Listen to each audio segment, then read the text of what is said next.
அனைவருக்கும் வணக்கம். 5ஆம் வகுப்பு தமிழ் நீதியை நிலைநாட்டிய சிலம்பு என்ற நாடகம் ஸ்டார்ட்.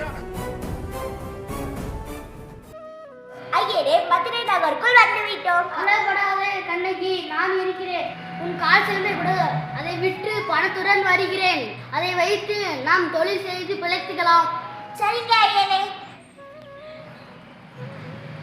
சென்று வருகிறேன் கண்ணகி. சரிங்க ஐயரே, சென்று வாருங்கள். இந்த மதுரை நகரத்தில் கால் சிலம்பை எங்கே இருப்பது தெரியவில்லையே. வெப்பம் அதிகமாக இருக்கிறது. சிறிது நேரம் திண்ணையில் ஓய்வெடுக்கலாம்.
அரசின் கால் சிலம்பை ஒரு கள்வன் திருடி விட்டான். வாருங்கள், அவனை போய் பிடித்து வரலாம்.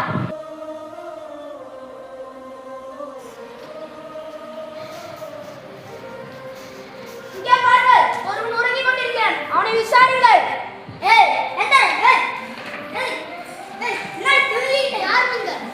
உன் கையில் என்ன வைத்திருக்காய்? என் மனைவியின் கால் சிலம்பு. பொய் சொல்லாதே. நான் பொய் கூறவில்லை. இவன் ஆசிரியரிடம் இழுத்து வாருங்கள்.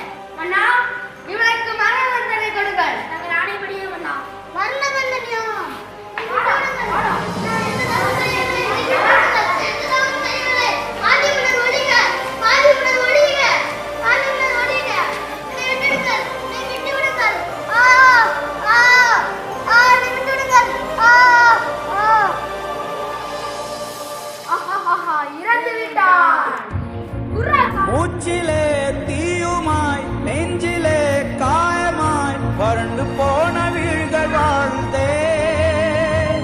அரசி, இதோ உங்கள் கால் சிலம்பு, அணிந்து கொள்ளுங்கள். நன்றி காவலாரே. அக்கா, அக்கா, எல்லாமே போச்சுக்கா, எல்லாமே போச்சு. ஐயோ, என்ன போச்சு? அக்கா, உன் கணவனை கொன்று விட்டார்கள் அக்கா. ஐயோ, நான் என்ன செய்வேன்? என் கணவனை யார் கொன்றது? அக்கா, நம்ம நாட்டு பாண்டிய மன்னர் தாக்கா கொன்றார். மன்னனா? இதோ இப்போதான் சென்று வருகிறேன். சரிக்கா, சென்று வாருங்கள்.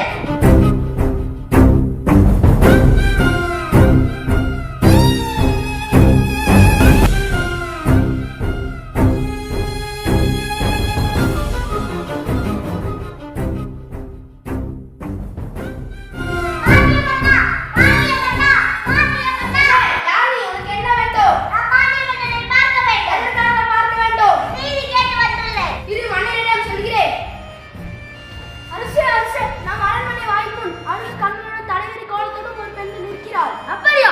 அந்த பெண்ணிற்கு என்ன துயரமா தெரியலையே. நீ கேட்டாயா? கேட்டேன் மன்னவா. அதை பற்றி அந்த பெண்ணை உள்ளே அனுப்பு. பெண்ணே, நீ உள்ளே செல். இதெல்லாம் நியாயமா? துரோகம், துரோகம், துரோகம்.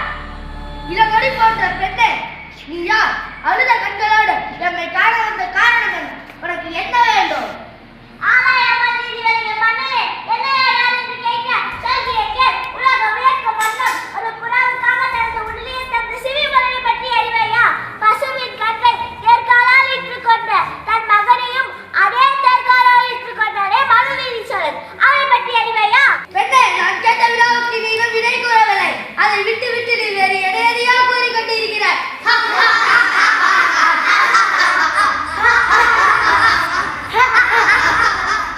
இழப்பின் அருமை தெரியாத மன்னனே, எனது நிலை அறியாமல் தான் நீ இப்படி பேசுகிறாய். நான் இதுவரை கூறிய பெருமை மிக்க சோழ மன்னர்கள் வாழ்ந்த புகார் நகரமே எனது ஊர். அவ்வூரில் பலி இலாச்சிருப்பனையுடைய மாசாத்துவாள் என்பவரின் மகனாகிய கோவலன் என்பவனின் மனைவி நான். எனது பெயர் கண்ணகி. ஓ, இப்போது புரிகிறது. அந்த கல்வன் காவலனின் மனைவியா நீ? போதும் மன்னா, என் கணவனை இகழ்வதற்கு உனக்கு என்ன தகுதி இருக்கிறது? ஊழ்வினை பெயரால் உனது ஊருக்கு வந்து என் கால் சிலம்பை விற்க வந்த என் கணவனை அநியாயமாய் கொண்டு விட்டாரே, நீ செய்தது தகுமா? பெண்ணே, போதும் நிறுத்து. கல்வனை கல்வது கடுகால் என்று அது ஏற்படுவதாது அறநெறியாகும். அதை அனைவரும் அறிவார்களே, உனக்கு தெரியாதா என்ன? அறநெறி தவறிய மன்னனை தவறிலிருந்து வெளியே தண்டிப்பது அறம் என்று நானும் அறிவேன். ஆனால் நீ கூறுவது போல் என் கணவன் கல்வன் அல்ல. அவனிடம் இருந்த சிலம்பு அரசியலுக்குரிய சிலம்பு. அச்சிலம்பு என்னுடையது. அதன் நினை சிலம்பு இதோ என்னிடம் இருக்கிறது. பெண்ணே, நீ சொல்வது உண்மை என்று அரசியற்குரிய சிலம்பு பரல் வித்துகளா ஆண்டோர் நிறைந்த இந்த